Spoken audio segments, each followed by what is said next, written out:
Patricia Gibson. Deputy Chair.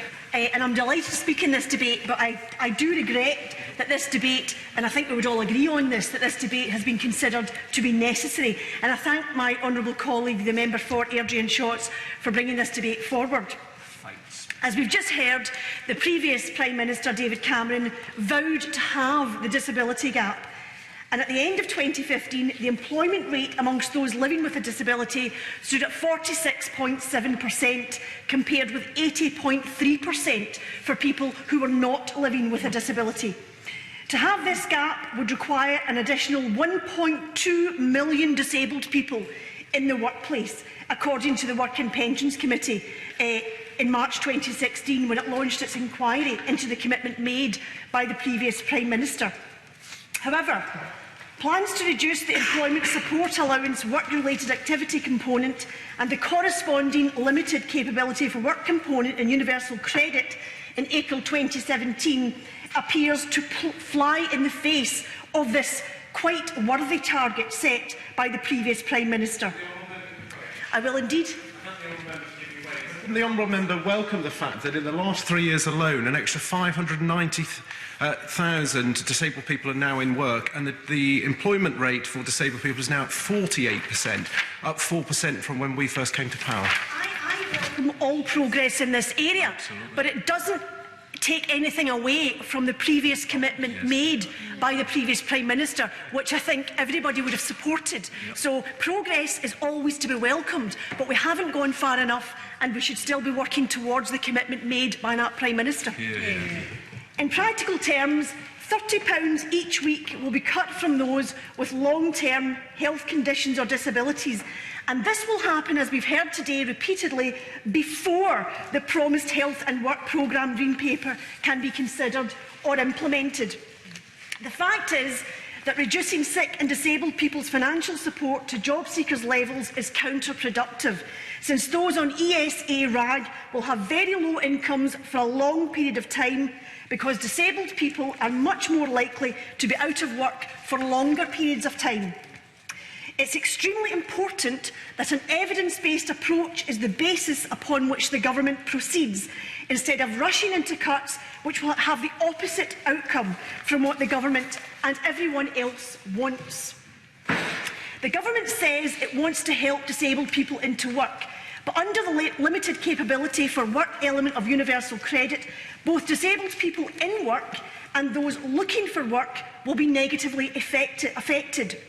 Those in work but on low pay will be particularly hard hit. How on earth can this be consistent with the aim of halving the disability employment gap? The fact is that to help disabled people into work requires they be supported, and supported effectively.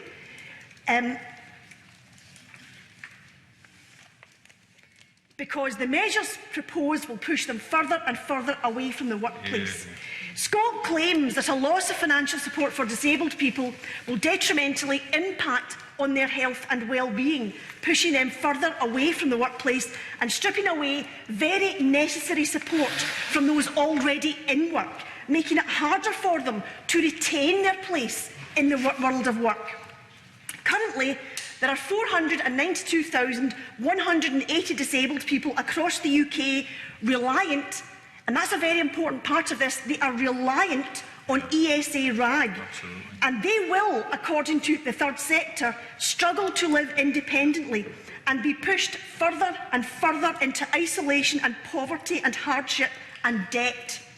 Research by Scope discovered that 49% of disabled people use credit cards or loans to pay for everyday essential items like clothes or food. But I have to spare a thought today for those living on conditions such as Parkinson's. We know that those with fluctuating conditions are currently not well or accurately served when they are placed on RAG, because the work capability assessment does not and cannot accurately capture the reality of living with such a condition. This means that those ESA claimants with Parkinson's are placed in the impossible position and the demoralising position of being told they are fit for work or should be getting back to work, and were more often placed in the RAG group rather than the more appropriate support group. Thank you very much for giving way. Just on that point, would you welcome, therefore, as I do, that the government is now going to take a completely fresh look at the whole way the work capability assessment process is carried out, so then we can get people into the right support group or not, as the case may be? Absolutely. I think if there's any part of the welfare system or the social security system that needs a fresh look, that would be my first choice, actually, although there's a vast embarrassment of riches to choose from, because currently people are not well served by work capability assessments. Protestations that we've heard today and in the past that nobody currently on ESA or those with the most severe disabilities will be affected by these changes has been categorically refuted by organisations like SAMH, which point out that those currently in receipt of ESA may well be affected by the forthcoming changes in April 2017 if they have been claiming this benefit and move into work before they are well enough. They may also be affected if they need to seek support again. This is likely to have the effect of actually deterring people from trying out a new job if the potential outcome is a reduced benefit after a short period of employment. SAMH's report also points out that 98% of their service users said their mental health had suffered as a result of welfare reforms, as people are already very frightened and very worried.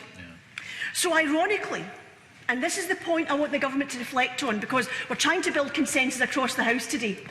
So already, ironically, government policies are quite literally making those who are coping with the daily challenges of a disability or who are ill or at best less well.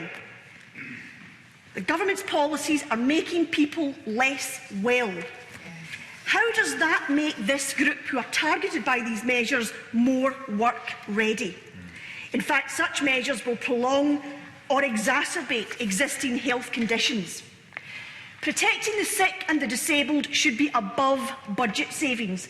And if it's not, what does that say about the kind of society that we are trying to create? What does it say about government priorities?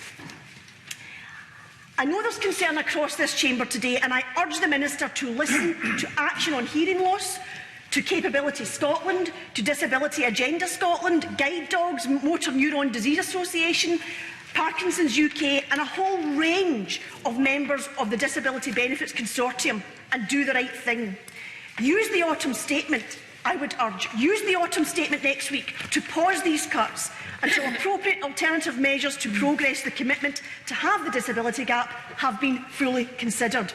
I urge the government to do all it can to secure support for current and future claimants so that sick and disabled people are supported adequately when they are able to work and also when they are unable to work. I urge the Minister to respond positively today and remove the shadow that hangs over the lives and futures of too many people across the UK as they fear the future and what this government appears to be seeking to do. I urge the Minister to do the right thing and respond to this debate with compassion and understanding.